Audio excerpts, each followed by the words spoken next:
Salut les sportifs, c'est Andy Wheeler. Aujourd'hui, c'est une nouvelle vidéo. En fait, j'ai un produit que j'ai au poignet depuis quelques temps. Je pense que pas mal de gens l'ont vu et certaines personnes m'ont demandé d'en faire une vidéo. Je voulais prendre le temps de bien réfléchir et de bien voir toutes les qualités et tous les défauts pour en parler. J'ai pris le temps et j'en ai fait une synthèse. Donc, c'est parti pour la vidéo de la présentation de l'Apple Watch Ultra. Vous êtes prêts? C'est parti.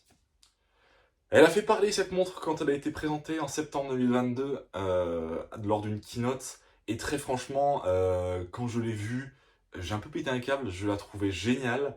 En plus, mon petit cœur de triathlète n'a fait qu'un tour quand Apple, qui est sûrement mon entreprise préférée, a parlé de cette montre.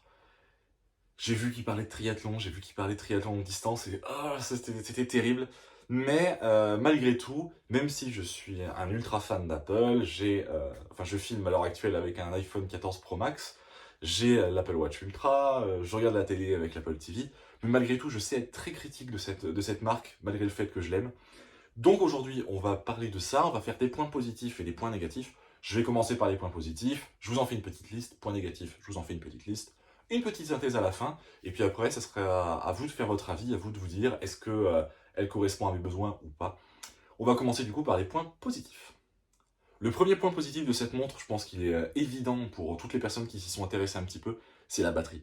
Honnêtement, sur cette montre, on passe d'une batterie qui dure une journée et demie sur les Apple Watch Series, à une montre qui dure 3 jours à peu près.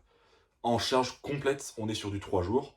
Donc par contre, attendez-vous à un temps de charge plus long, parce que forcément la batterie est plus grosse, donc le temps de charge est à peu près 2 fois plus long, voire 3 fois plus long aussi, que sur les Apple Watch Series classiques. Mais pour le coup, la différence est tellement énorme, tellement agréable. Moi j'avais une Apple Watch Series 6 avant, que j'aimais beaucoup, hein, que vraiment j'ai beaucoup utilisé. D'ailleurs, vous avez vu une vidéo où j'en parle, c'était une vidéo où je parlais du mode triathlon qui était sorti sur l'Apple Watch. Et du coup, quand je suis passé de l'Apple Watch Series 6 avec une journée d'autonomie à celle-ci, facile 3 jours, franchement ça change tout. Vous partez un week-end, vous n'avez pas besoin de prendre le chargeur. Vous partez faire un triathlon loin, vous n'avez pas besoin de mettre votre montre juste avant de faire votre course, ou une course à pied, ou peu importe. Vous savez que la batterie est largement assez longue pour durer vraiment dans le temps. Le deuxième bon point pour moi, c'est la qualité des capteurs. Surtout le capteur GPS qui est vraiment génial.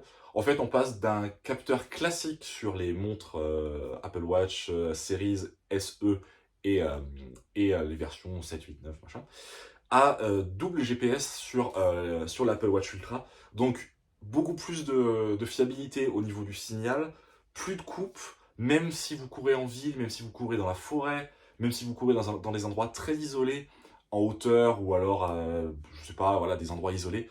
Franchement, là où j'avais pu voir quelques couacs sur l'Apple Watch Series, assez léger, hein, c'est rare, et quand ça arrive, c'est pendant quelques centaines de mètres.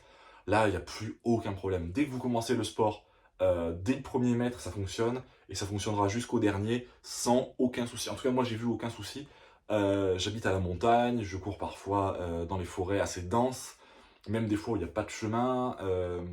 Je monte d'école à vélo, parfois très haut en altitude, où pareil, il n'y a plus de 4G, il n'y a plus de 3G, il n'y a plus rien en termes de signal. Je vous donne l'exemple, par exemple, au Takam. Au Takam, vous le montez, il y a des endroits, le réseau, il n'y a rien du tout, il n'y a même pas de signal. Et la montre fonctionne quoi qu'il arrive très bien. C'est une petite modification, mais si vous habitez en ville, dans une ville très dense, ou alors à la montagne, très franchement, cette petite différence, elle est quand même, on va dire, agréable, mais ça change pas tout non plus. Autre point positif, il se situe de ce côté-là de la montre, c'est un petit bouton qui vous permet d'avoir accès directement à la liste des sports pour pouvoir commencer une activité rapidement. Alors certes, sur une Apple Watch classique, c'est très simple, vous allez dans les menus et vous pouvez de suite trouver les sports. Mais je sais pas, ce petit truc en plus, vraiment, ça prouve que cette montre-là, elle est vraiment faite pour les sportifs. C'est vous voulez faire du sport, vous appuyez, vous partez et voilà, c'est parti. Je trouve ce petit détail très agréable et franchement, ça prouve que cette montre est une montre de sportif. Pareil, un autre point positif, c'est le choix des bracelets. Moi, j'ai décidé de partir sur un bracelet avec un scratch. Il y en a plein de sortes différentes qui sont vraiment faites pour les sportifs. Il y a un bracelet avec boucle si vous faites de la plongée. Il y a d'autres bracelets si vous faites voilà, de l'alpinisme. Là, le fait d'avoir ce bracelet avec un scratch, moi je l'avais déjà sur l'Apple Watch Series 6, mais je l'avais acheté à part. Et honnêtement, c'est le meilleur type de bracelet avec scratch parce que c'est vraiment celui qui est le plus adaptable. Moi, je suis un peu fait bizarrement, c'est-à-dire que je suis assez grand, j'ai un petit peu de ventre, je suis loin d'être léger, par contre j'ai des bras vraiment très fins. D'ailleurs, ça fera partie des points négatifs, j'en parlerai un petit peu après. Donc du coup, le fait d'avoir un scratch, ça aide vraiment à avoir la bonne taille de bracelet. Autre point positif pour moi, c'est la qualité globale de la montre. Elle est vraiment faite avec des matériaux extrêmement durables et extrêmement résistants. J'avais eu quelques rayures sur mon Apple Watch Series 6, et là, je le vois et je le sais, il n'y aura jamais la moindre rayure dessus, sans avoir besoin de mettre de protection ou de verre trempé dessus. La qualité de matériel est tellement haute que très franchement, je sais que ça bougera jamais.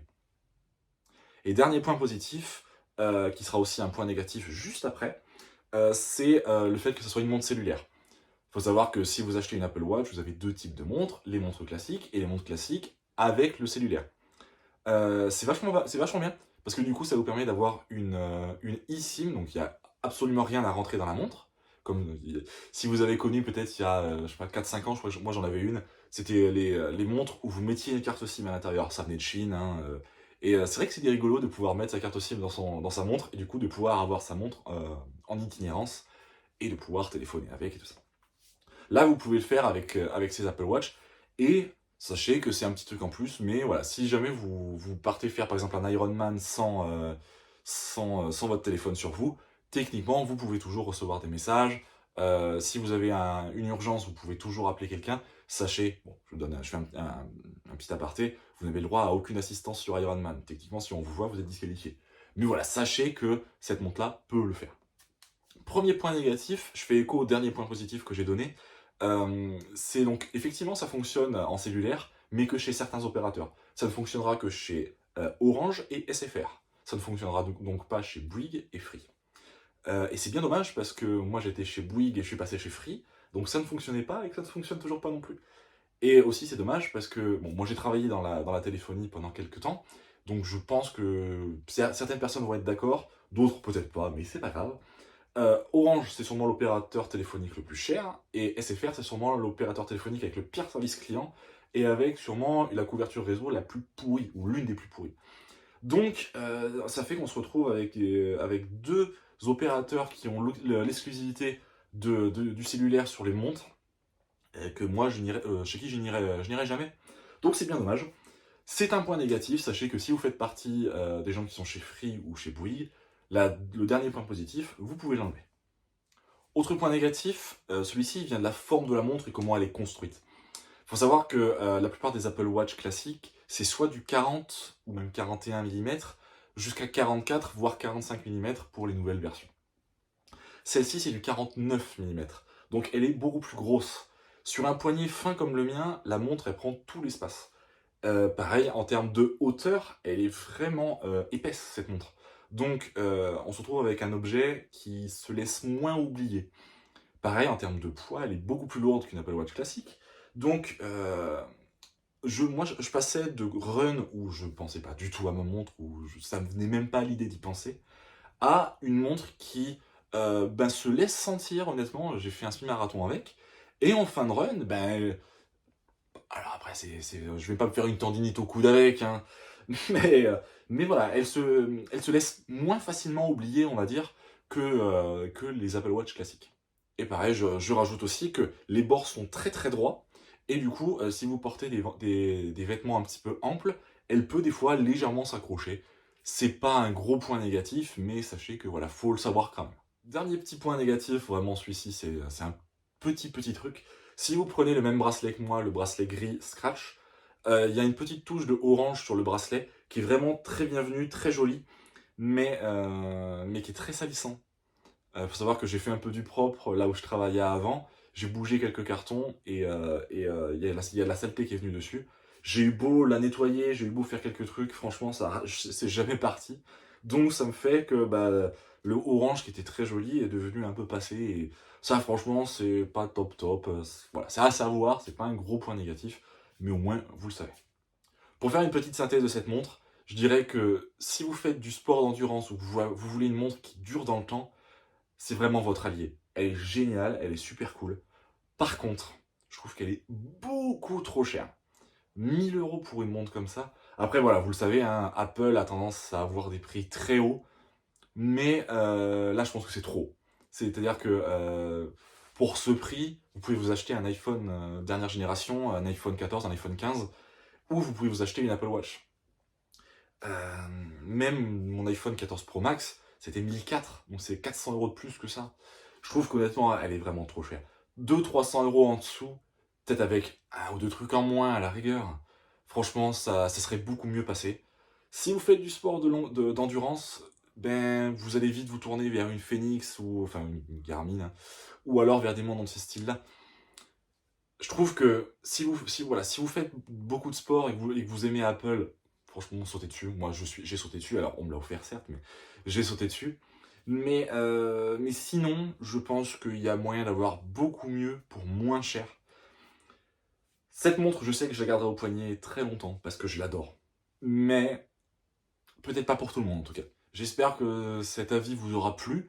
J'ai essayé de prendre le temps de tout vous expliquer, de tout vous montrer. Donc voilà, j'espère que ça vous aura plu. N'hésitez pas à me le faire savoir par un petit pouce et un petit commentaire.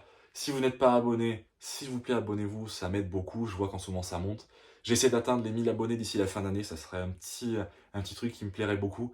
Je cherche pas à être connu, mais en tout cas, si ça vous fait plaisir de voir mes vidéos, le petit abonnement, moi, c'est ce qui me fait plaisir. Je vous fais des gros bisous, puis on se retrouve très bientôt. Salut à tous, à la prochaine. C'était Andy Wheeler. Ciao!